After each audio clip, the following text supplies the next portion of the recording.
Salam alaikum et bonjour à tous. Alors, dans ce deuxième cours de microbiologie, on va aborder la physiologie bactérienne. Déjà, le premier cours, je faisais la structure bactérienne. Normalement, on fait la structure bactérienne, les éléments qui composent la bactérie. On a vu les éléments obligatoires et les éléments facultatifs. On a parlé de la coloration de Gram. On a différencié deux types de bactéries selon la coloration de Gram. C'était les bactéries à Gram positif et les bactéries à Gram négatif. Les bactéries à Gram positif ont une coloration violette et les bactéries à Gram négatif ont une coloration rose. Et on a également parlé de chaque constituant et les fonctions des halo. La paroi, elle est très importante, le peptidoglycane, certains antigènes. Donc on a parler de tout ça, et là dans cette deuxième vidéo donc la physiologie bactérienne, يعني la bactérie à l'état physiologique واش دير واش تحتاج, voilà, يعني les besoins تاعها, la croissance تاعها, le métabolisme تاعها, يعني tout ce qui est des caractéristiques biochimiques تاع la bactérie. D'accord. Donc, pourquoi est-ce qu'on va étudier cette physiologie bactérienne? Eh ben, l'étude de la physiologie bactérienne, elle va nous permettre de comprendre de la bactérie comment elle fonctionne. Dans la vidéo précédente, on a l'intérêt d'étudier la structure bactérienne, c'est de savoir sa structure bien sûr et de produire certains antibiotiques qui vont cibler ces éléments qui la forment. Ouais, on a bien sûr plusieurs antibiotiques qui vont cibler ou la viser quelques éléments de la structure bactérienne. Et bien là aussi, on doit comprendre les caractéristiques biochimiques de 1 pour distinguer et de savoir quel type de bactérie. Ceux qui font la spécialité bien sûr, ils connaissent la physiologie bactérienne ou les caractéristiques biochimiques, de la bactérie, quelle enzyme elle produit. Ils déroulent des milieux, surtout pour la culture, etc. pour détecter la bactérie et la trouver. Donc c'est ça. Alors pour commencer, donc on va voir. Alors je vais vous dire le schéma général qu'on va voir. On va la nutrition bactérienne. La nutrition bactérienne, elle a des besoins. On a plusieurs besoins. On a des besoins élémentaires, on a des besoins énergétiques et des besoins spécifiques pour chaque bactérie. Alors ensuite, on va parler un petit peu du métabolisme biochimique, les transformations, les réactions, surtout les réactions qui permettent de produire l'ATP, bien sûr, c'est ça le but. Donc on va parler de deux processus. On va produire de l'ATP tout simplement, c'est la phosphorylation oxydative, ça c'est en présence de l'oxygène, et dans la fermentation, ça c'est surtout pour les bactéries anaérobiques, mais ça poche l'oxygène, voilà. Après on va parler, donc on va détailler chaque besoin, les besoins, on va parler de la croissance bactérienne, et je crois que ce sera tout, voilà, donc ça va être tout. Donc c'est ça, en général, donc c'est un petit cours très simple, Inch'Allah هنفهموه, et donc on va commencer directement. Alors, la nutrition bactérienne, on a plusieurs besoins. Donc les besoins, on va les citer, après on va les détailler. Donc pour les besoins élémentaires, l'eau, bien sûr. L'eau c'est le solvant de la vie, la dilution, la solubilisation les réactions métaboliques, bien sûr, l'eau, une source de carbone, une source d'azote et des ions minéraux. Voilà. Les besoins énergétiques, les besoins l'énergie. Certaines bactéries puisent leur énergie de la lumière, d'autres les réactions chimiques et d'autres la cellule hôte. Donc la cellule hôte. On a des besoins spécifiques, surtout c'est des substances organiques qu'elles sont incapables de synthétiser. عندهم certaines substances ما يقدروش يصنعوهم, donc يحتاجوهم, لازم نوفروهم لهم, لازم يروحوا يبحثوا عليهم. زعما عند la cellule hôte, عند فوالا la cellule اللي يكونوا هما فيها, ولا فوالا pour la culture حنا لازم نوفروهم لهم. Alors ce sont des facteurs de croissance comme par exemple certains acides aminés, certaines vitamines. Donc là, on va définir les besoins spécifiques, deux types de bactéries, ou la sous-type de bactéries. On a les prototrophes, les ont des besoins élémentaires et des besoins énergétiques. Par contre, les auxotrophes, c'est des bactéries qui sont exigeantes, elles ont des besoins spécifiques. Voilà, mais auxotrophes, c'est des bactéries exigeantes. Le métabolisme biochimique de la bactérie, ça va nous permettre par la suite surtout à chaque bactérie toujours on va citer les caractéristiques biochimiques. Est-ce que a dégradé l'oxygène, enfin est-ce qu'elle va utiliser l'oxygène pour faire pour produire son ATP, est-ce que voilà يعني باش نعرفوا en tout cas pour باش نعرفوا ثاني qu'il y a certains enzymes qui يقولوا catalase positive oxydase positive voilà يعني عندنا بزاف les caractéristiques biochimiques donc c'est pour cela qu'on doit étudier le métabolisme biochimique. Alors le métabolisme il comprend deux rôles ou deux fonctions très importantes, deux processus très importants. C'est l'anabolisme, c'est la production et le catabolisme, c'est la dégradation et l'élimination. Donc c'est le métabolisme lui-même, c'est l'ensemble des transformations chimiques, élaboration des constituants bactériens et leur fonctionnement. Donc voilà, c'est des transformations chimiques tout simplement. Il y a voilà des réactions chimiques. L'intérêt du métabolisme biochimique, c'est l'identification biochimique des bactéries. C'est pour cela qu'on doit étudier le métabolisme biochimique. Les bactéries d'intérêt médical, c'est des bactéries qui sont chimiotrophes. C'est des donneurs et des accepteurs d'électrons. Parce qu'on va définir tout de suite, يعني voilà, هنشوفوا باللي عندنا بزاف انواع تاع لي بكتيري كان يقولوا لهم شيميوليتوتروف اورغانوتروف يعني كاين بزاف انواع بصح حنايا اللي qui sont d'intérêt médical et qui sont impliqués dans le domaine médical, dans le domaine des maladies, voilà, des pathologies كامل, ce sont surtout les chimiotrophes اللي نحتاجوهم هما اللي نيتوديوهم et on a c'est des donneurs et des accepteurs d'électrons. Les réactions chimiques, c'est des réactions d'oxydoréduction. Voilà. Alors, les composés inorganiques, voilà, donc c'est des c'est des bactéries lithotrophes. Ils ont le nitrate, le soufre, l'azote. Et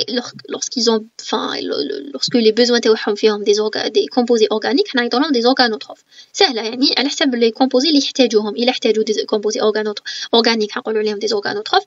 Ils ont des composés inorganiques, ils ont certains nitrate, soufre, azote. C'est des bactéries lithotrophes. Donc, alors, l'ATP, on va la puiser à partir de deux processus, ou là on va la produire à partir de deux processus. On a la phosphorylation oxydative très simple, l'oxygène, tout simplement. C'est une chaîne respiratoire via des cytochromes. Donc l'accepteur final d'électrons, c'est l'oxygène. Alors, je ne sais pas si vous vous rappelez, on a vu, bon, c'est pas tout le monde qui a vu ça, c'était en terminale, on a vu التنفس والتخمر, هضرنا عليهم وشفنا التنفس باللي فيه بزاف des réactions qui se passent au niveau de la mitochondrie. Bien sûr, هنا واش قلنا باللي la bactérie في le cytoplasme تاعها ما عندهاش ميتوكوندري. وين تصرى مالها la phosphorylation oxydative et ben écoutez تصرى لي في la membrane cytoplasmique. قلنا عندنا une chaîne enzymatique et tout في la vidéo précédente هضرنا على la composition كامل. قلنا باللي عندي la phosphorylation oxydative elle se passe au niveau de la membrane. Donc je vais vous montrer une chaîne يعني donc voilà, هنايا bon هنا رانا خادين l'exemple تاع اللي تصرى لي في la mitochondrie. L'essentiel c'est la même chose, يعني برك عند la bactérie تكون في la membrane cytoplasmique. Donc voilà, يعني c'est juste pour vous rappeler un petit peu تاع le concept ou là le processus هذا تاع la phosphorylation oxydative. Donc عندنا des différents plusieurs protéines اللي حيدوزو عليهم. Donc عندنا élaboration تاع plusieurs des électrons حيبداو interlo, c'est-à-dire qu'on va pas parler des détails parce que c'est un chapitre très long. Donc حيدوزو لي بزاف لي électrons, نهضروا غير على le principe. حيدوزو لي بزاف des électrons على ينتقلوا ما بينات كامل لي بروتيين, ينتقلوا les électrons. Après يلحقوا لي l'accepteur final, يعني آخر واحد المستقبل الأخير تاع l'électron, c'est un oxygène, c'est un demi-oxygène, et on va rajouter 2 protons pour former de l'H2O. Et puis là, on va pouvoir produire de l'ATP. L'essentiel, en grosso modo, ce que c'est, ce que veut dire l'accepteur final, c'est l'oxygène. Voilà, les électrons, en même temps, on est en train de produire NADH, NAD+, enfin, on l'a transformé en libérant du proton. Et puis aussi, on a libéré, vous voyez, les protons qui sont responsables de l'acidité, et puis le gradient, si vous vous rappelez, c'est des transporteurs qui vont permettre le passage des protons. Le milieu extérieur d'ailleurs acide, et donc le gradient il va suivre puisqu'il y en a bzaf, et donc il va passer directement, il va suivre, et donc on aura à l'entrée les protons ici parce qu'il y a bzaf les protons, donc c'est en suivant le gradient de concentration, il va passer ici, et donc on aura les électrons vont être captés par l'oxygène pour produire de l'eau. Voilà, en grosso modo. Alors, donc voilà. Alors, les bactéries, les comolipes, la phosphorylation oxydative, bien sûr, il y a oxygène. Donc, c'est des bactéries aérobie strictes, ou là, on dit aérobie stricte, ou là, anaérobie facultatif. يعني سي دي بكتيري ايروبيك بصح يقدروا يديروا الانايروبيوز، يقدروا يعيشوا ولا يتطوروا كي ما تكونش كاينه الاكسجين فاكولتاتيف. ولا سي دي زايرو انايرو طوليرون يعني سي تشبه الفاكولتاتيف يعني طوليريو لابسونس تاع الاكسجين. ولا عندنا ان اوتر تيب سي دي ميكرو ايروفيل. ميكرو ايروفيل معناتها يحتاجوا اون كونتيتي خفيفه تاع الاكسجين، ما يحتاجوش بزاف. فوالا. La fermentation, bien sûr, bien sûr, elle se passe ou elle se fait en absence d'oxygène. Et là, l'accepteur final d'électrons, c'est un composé organique, bien sûr, que ce soit glucose, galactose, voilà, la lactose, l'essentiel, c'est un composé organique. Les bactéries, les roules et la fermentation, donc bien sûr, c'est des bactéries qui sont anaérobies strictes, de 1. On va dire aérotolérants. يعني يديروا الانايروبي بصح يطوليريو لايروبيوز يعني لا بريزونس دوكسيجين. ابري عندي دي بكتيري انايرو نورمالمون نبدا بانايرو ايرو فاكولتاتيف تشبه للتوليرون. دونك سي سامبل هنا سي تري سامبل فوالا دونك سي سا. حنا en réalité في le domaine médical on a beaucoup plus des bactéries qui sont anaérobies facultatifs, beaucoup plus hein, mais bien sûr que عندنا les autres techniques. Très bien, donc alors on a juste le glucose qui va subir une glycolyse, il va former le pyruvate. Le pyruvate, donc ça dépend. S'il s'agit d'une bactérie qui est aérobie stricte ou là qui marque un micro-aérophile ou la anaérobie facultative, l'essentiel aérobie on va dire, elle va faire la respiration. Et puis s'il s'agit d'une bactérie qui est anaérobie stricte, donc le métabolisme en absence d'oxygène, elle va faire la fermentation. La fermentation, elle va produire des acides mixtes et le butylène glycol. C'est un alcool qui fait partie des diols et voilà, on va le trouver dans certains produits techniques de soins, les cheveux, la peau, etc. Donc voilà, l'essentiel, le butylène glycol et les acides mixtes. Alors, bon, je préfère parler rapidement des besoins, après nous la croissance. Donc, les besoins énergétiques, donc, يعني منين حتجيب l'énergie تاعها. Alors, on a des bactéries qui sont phototrophes. يعني la lumière هي سي منها حيجيبوا l'énergie تاعهم من la lumière. Donc voilà, la lumière حيجيبوا l'énergie تاعهم. La source d'électrons parce que يحتاجوا d'électrons باش يصنعوا لي l'énergie bien sûr. On a شفنا phosphorylation oxydative. Donc soit c'est une source minérale, là on va les appeler des photolithotrophes. Donc vous voyez, on a phototrophe. Ça c'est la litho parce que la source d'électrons est minérale. Après la source d'électrons est organique. On a les photo-organotrophes. D'accord? Les on des phototrophes. Les photons la lumière. Donc c'est simple. La lumière, il y a l'énergie. On a bien sûr des électrons. Les électrons soit minérales, soit organiques. Ensuite, on a des bactéries chimiotrophes. C'est l'énergie des réactions chimiques, c'est des réactions d'oxydoréduction. Donc, les électrons, soit inorganiques ou organiques. Il a inorganique, par exemple le H2, le Fe2+, NH3. Donc là, c'est des chimiolithotrophes. Donc voilà, litho parce que inorganique et trophes, voilà. Il a quel organique, les donneurs d'électrons, là, chimio-organotrophes. Et ce groupe, il est le plus fréquent dans la bactériologie médicale. Dans le domaine médical, c'est surtout les chimiotrophes. Voilà. Le dernier type, les besoins énergétiques, l'énergie, les bactéries, c'est des bactéries paratrophes. C'est des bactéries, il faut préciser, qui sont intracellulaires. Elles se développent à l'intérieur de la cellule. Pourquoi? Parce qu'elles vont tirer leur énergie de la cellule hôte. Tout simplement. C'est des bactéries paratrophes qui sont intracellulaires. Elles vont tirer leur énergie de la cellule hôte. On a deux exemples. On a les rickettsi qui sont responsables de la rickettisiose. Et on a le chlamydia qui est responsable, enfin, chlamydia, on peut dire, trichomatis, trachomatis, pardon. Donc c'est chlamydia trachomatis qui est responsable de la chlamydiose qui est une IST. Voilà. C'est une infection sexuellement transmissible. D'accord. Très bien, donc on a les besoins énergétiques. L'énergie mini du bois, les bactéries. On a des bactéries phototrophes, des bactéries chimiotrophes, des bactéries parotrophes. Les bactéries phototrophes, ils débouent l'énergie de la lumière, la source d'électrons, soit les minéraux, soit les organiques. Les chimiotrophes sont des bactéries qui débouent l'énergie des réactions chimiques d'oxydoréduction. Encore une fois, la source d'électrons, soit elle est inorganique, soit elle est organique. Et c'est le groupe le plus fréquent dans le domaine médical, la bactériologie médicale. Les bactéries parotrophes, c'est des bactéries qui sont intracellulaires et qui tirent leur énergie de la cellule hôte, comme les Rickettsia et la chlamydia. Très bien. Donc, on a déjà dans l'ATP منين نجيبوها dans la phosphorylation oxydative et la fermentation, on a juste out voilà. Les besoins spécifiques. Alors, normalement, on a les besoins élémentaires d'abord. Alors, les besoins élémentaires, on a certains éléments qui sont obligatoires. On a l'eau. L'eau, c'est le solvant de la vie. C'est un besoin majeur. نحتاجوه لازم في les réactions métaboliques. لازم, il est obligatoire. La source de carbone, donc le carbone, c'est un élément très important. C'est l'élément constitutif le plus abondant chez les bactéries. Vraiment, le carbone, il est très très important. Et là, le carbone, on va définir deux groupes de bactéries. Il y a des bactéries autotrophes et il y a des bactéries hétérotrophes. Les bactéries autotrophes, elles vont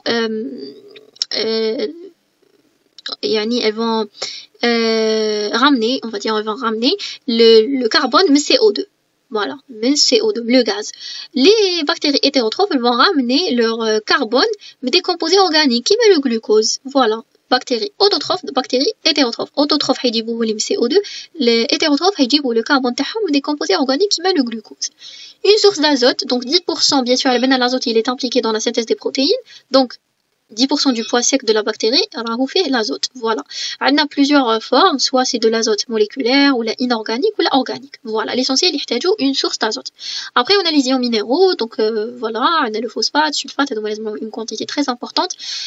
Voilà, le phosphate, pour la synthèse de l'ATP. Voilà.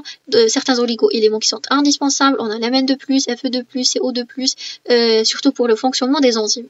C'est des coenzymes. Voilà, il y a on a pris quelques exemples. On a les lactobacillus, par exemple. Le lactobacillus, il يحتاج la Mg de plus, la Mn de plus. Serratia amarensis, يحتاج le fer, le magnésium. Voilà, surtout pour la synthèse du pigment. Très bien. Donc, on a juste quelques exemples, lactobacillus et Serratia. Très bien. Donc, voilà. Donc, on a les besoins élémentaires, il y a des éléments, l'eau, carbone, très important, l'azote, et les ions minéraux, les pour la synthèse des enzymes, pour l'ATP, voilà. Alors, revenons aux besoins spécifiques.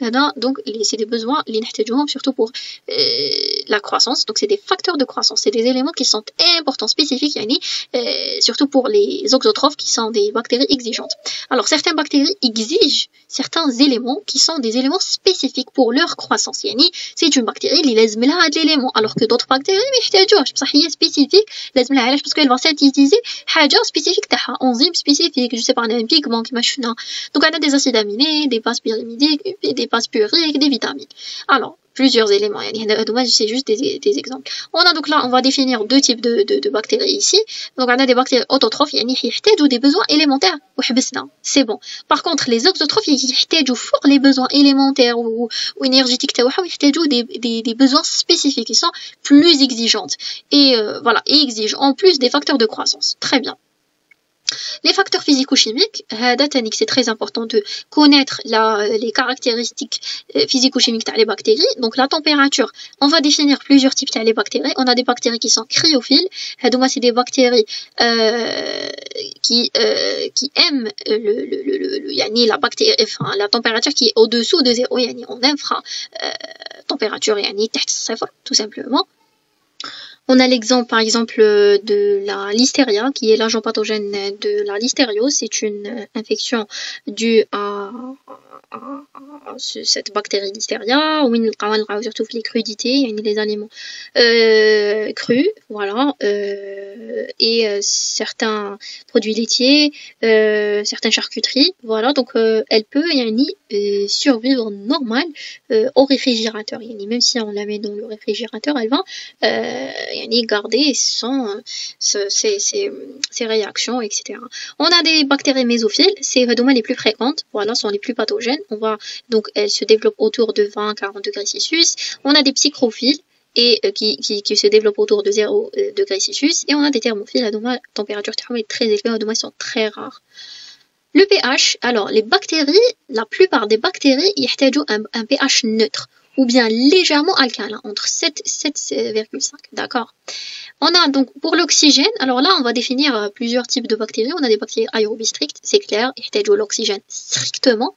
On a des bactéries anaérobies strictes, strictement l'anaérobiose, les ملهم mais يكونش كاين l'oxygène. هادو يديروا لي la fermentation surtout. وشفنا la fermentation, on n'a pas vraiment, le court terme a parlé des types de fermentation, il y a plusieurs types, on a la fermentation lactique, fermentation des acides mixtes, on a des fermentations alcooliques, fermentation voilà, donc on a plusieurs types de fermentation.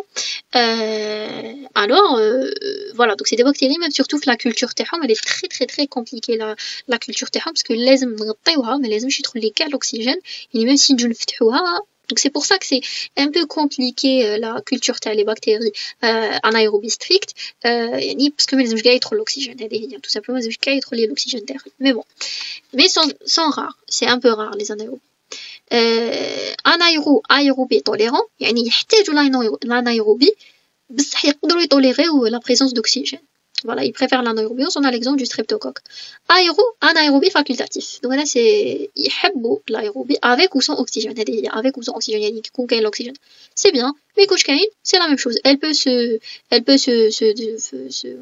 diviser et voilà, faire ses réactions chimiques. On a micro-aérophilés, donc elles ont une faible tension d'oxygène. Une faible tension d'oxygène. Normalement, c'est ça. On a parlé de tous les besoins. Alors, on va reprendre rapidement la croissance bactérienne. Alors, les bactéries se divisent, qui me dans la vidéo précédente, par scissiparité. La scissiparité, c'est une façon asexuée de division, de croissance. C'est la fission binaire. Une bactérie mère, c'est la cellule mère, elle va se diviser en deux bactéries filles. Donc, on a trois phases. On a un allongement, puis une duplication, tel le matériel génétique, et enfin la séparation. Alors, on a deux notions très importantes, c'est le temps de génération, le temps. C'est le temps nécessaire pour qu'une bactérie dédouble son nombre et يعني الوقت اللازم باش البكتيريا تاعنا تنقسم tout simplement. يعني génération باش تبدا تصنع باش تبدا dédoubler voilà son nombre. Par exemple E. coli, هادوما تاني qu'il faut les retenir. E. coli c'est 20 minutes. Voilà. لازملها 20 minutes باش تديفيزي لي une seule division. Le Mycobacterium tuberculosis ou le bacille de Koch لازملو 20 heures. Vous pouvez imaginer, يعني vraiment ما لازملو بزاف. Donc voilà, هادي il faut les retenir. Après là, le taux de croissance, يعني le nombre taux, يعني حاجة كمية, يعني le nombre de divisions par unité de temps. On va prendre l'unité de temps, l'heure par heure, يعني une heure, شحال حتكون عندي من division. Une heure. إيشيشيا كولي شحال لازملها من division في ساعة واحدة. في ساعة واحدة سهلة, حنديرو 20 دقيقة. 20 دقيقة c'est une seule division. Et ben في 60 دقيقة شحال لازم لي من division. Et ben حطيح لي 3 divisions par heure. Voilà, 20 minutes, 20 minutes, 20 minutes. حطيح لي 60 دقيقة. 20 زائد 20 زائد 20 ça donne 60 minutes. Et donc 3 divisions par heure. 3 fois 20 minutes. Par contre, Mycobacterium tuberculosis, ما حسبناش même pas parce que vraiment بالك une division voilà, donc par heure, hein, c'est vraiment pas beaucoup, voilà. Alors donc le milieu voilà, donc on a des milieux nutritifs oui bien sûr nous ferons les éléments nutritifs, c'est pour ça on a قرينا كاع les besoins énergétiques élémentaires et spécifiques تاع les bactéries. donc là باش نديرو حنا la culture تاعها la bactérie واش نلقاوها لازم نكونوا نعرفوا شنو هما les éléments اللي تحتاجهم باش نوفروهم لها. donc en réalité on a deux types de milieux, soit c'est un milieu clos et limite ou la limité. donc c'est un milieu clos, c'est un milieu fermé وين les éléments حنوفروا لها بصح يخلصوا بالخفيه باسكو تبدا تصنع تستعمل فيهم, elle va consommer et elle va se trouver à la fin sans rien, تلقى بلي كملت كلشي, donc elle va mourir. donc c'est une croissance limitée في هذا le milieu due à l'épuisement des nutriments. les nutriments تكملهم. par contre le milieu ouvert, donc c'est la phase exponentielle حتكون prolongée, يعني la phase تاع la croissance exponentielle حتطول بزاف. donc on va les voir. alors donc هادو هما les types. donc voilà, c'est la fin du cours.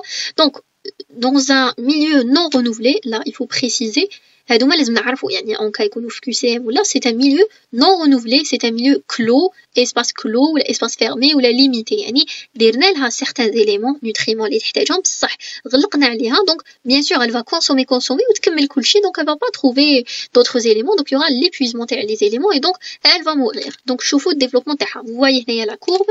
au début حتكون il y a pas vraiment grand chose, après petit à petit elle va commencer à croître, la phase exponentielle, et puis là on commence à يعني terminer les nutriments et là à la fin c'est bon حتبدا تعاود voilà يموتوا كاع les bactéries.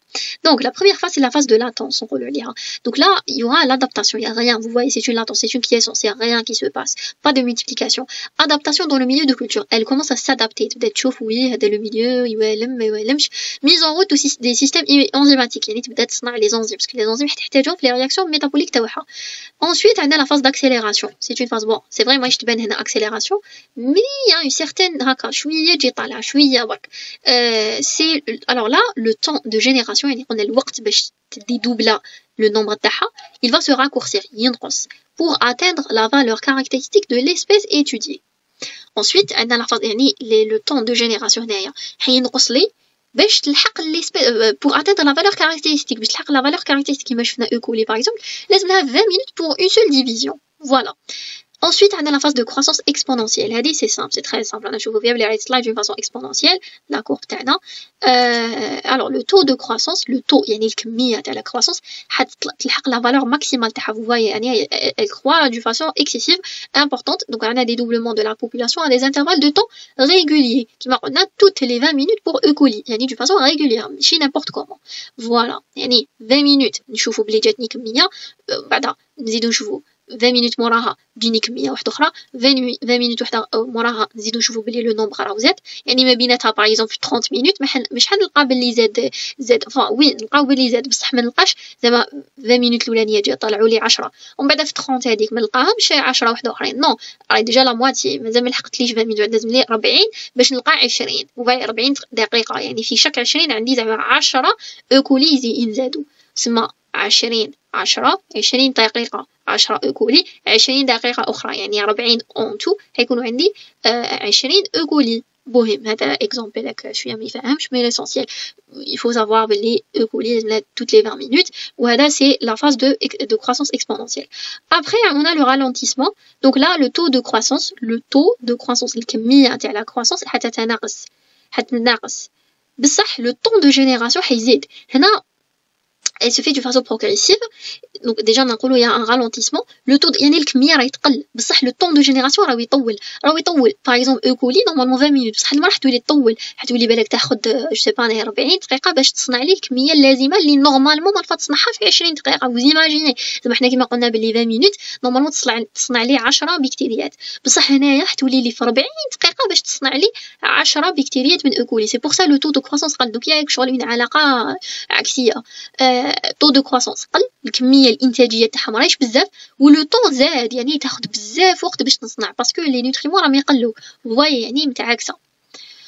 الوغ كو هنايا راكم تشوفوا بلي العكس في لا فاز داكسيليراسيون هي اون اكسيليراسيون لو طون راهو خفيف يعني قادره ميم با 20 minutes راهي تصنع لي بزاف. هي سي فري 20 minutes سي ليطا نورمال ليطا فيزيولوجيك تاعها كيكون الحاله كاع ستابل بصح هنا لو طون دو جينيراسيون راه تري امبورطون. علاش باسكو راهم لي نوتريمون بزاف بكميه كبيره دوك البروفيت راه كاين بزاف راهي تكونسومي باش تخمم كاع من بعدا دوك الكونسوم لو طون دو جينيراسيون راه خفيف يعني بالخف راهي تصنع لي بزاف لي بكتيري. جيسبر هنا لحقت شويه لافورماسيون. Ensuite donc ralentissement خلاص progressivement راهي مازالها تزيد دوك شفتو هنا طلعت بالخف بصح هنا شويه راهي حبطت بصح راهي تزيد مازالها تزيد. ابري عندنا لا فاز ستاسيونير هنا راهي عندك شغل بلات لا كورب لي بلات ماس بكتيريان ماكسيمال خلاص لحقت الماكسيموم تاعها فواي مش حتزيد عليها. لي نوفيل جينيراسيون équilibre les vieilles qui se lisent là les vieilles qui se lisent يعني les vieilles اللي نصنعوا لي باغ اكزومبل هنايا واللي نصنعوا لي هنايا يبداو يموتوا يكون ça se disait هادوما enfin elles commencent à se liser ces générations qui ont été formées les deux phases précédentes par exemple 3e et 4e et il y a un certain équilibre, il y a une production, en même temps il y a une lise, donc il y a un équilibre. Après la phase de déclin, donc c'est bon, là la dégradation plus importante que la génération, que la production. La masse bactérienne elle diminue par lise accélérée à cause de l'épuisement des nutriments. Donc ex complètement troisième qui est très importante. Voilà, par contre là c'est bon, il n'y a plus de nutriments, il n'y a plus d'éléments, donc les bactéries doivent tout, c'est bon. Diminution de l'oxygène, diminution des nutriments, accumulation des déchets aussi. Donc هنايا نقدروا par exemple يقدروا يصنعوا لنا une autre courbe. La courbe هنايا حيكون تاع déchets طالعه بزاف parce que accumulation تاع il s'accumule, les déchets ils s'accumulent. Temps de génération de plus en plus long. Déjà هنا هضرنا عليه بلي il est très lent. عالي بزاف. لو طون دو جينيراسيون باغ اكزومبل بور ايكولي مالفا 20 مينوت بالك هنا 30 ولا 40 مينوت، هنا حيزيد يطلع بزاف بالك 60 مينوت، وراهي تسيي تصنع بصح انا ناريف با، بالك تصنع لي حبه ولا زوج بكتيريات. دونك فوالا دونك voilà le temps de génération هنا هادوما لازم on doit les retenir هادوما. Un déséquilibre entre les nouvelles qui sont très rares déjà et parce que ma cache synthèse les nouvelles راهم très rares et les anciennes اللي راهم بزاف importantes. يعني les anciennes هما اللي قاعدوا راهم s'accumulent et donc تكون عندي une liste qui meurt en grand nombre. فوالا يعني على صح نلقاو سورتو لي باكتيري اللي راهم يموتوا ولي نوفيل راهم تري راه وبعد على فان كاع وين خلاص تحبط لي كامل تولي لي بيان سور خلاص ما يولوش كاين جينيراسيون اي بي فوالا دونك خلاص لي نوتريمون يا بلو ريان. دونك فوالا on arrive à la fin de ce petit cours. ان شاء الله برك تكون une bonne explication تكون لحقتكم كاع المعلومات. الى عندكم n'importe quelle question veuillez les poser dans les commentaires, y a pas de souci. الى كانت كاينه كشما n'importe quelle faute veuillez m'excuser, veuillez me corriger في les commentaires encore une fois. Alors je vous dis merci pour votre attention et je vous souhaite un très bon courage.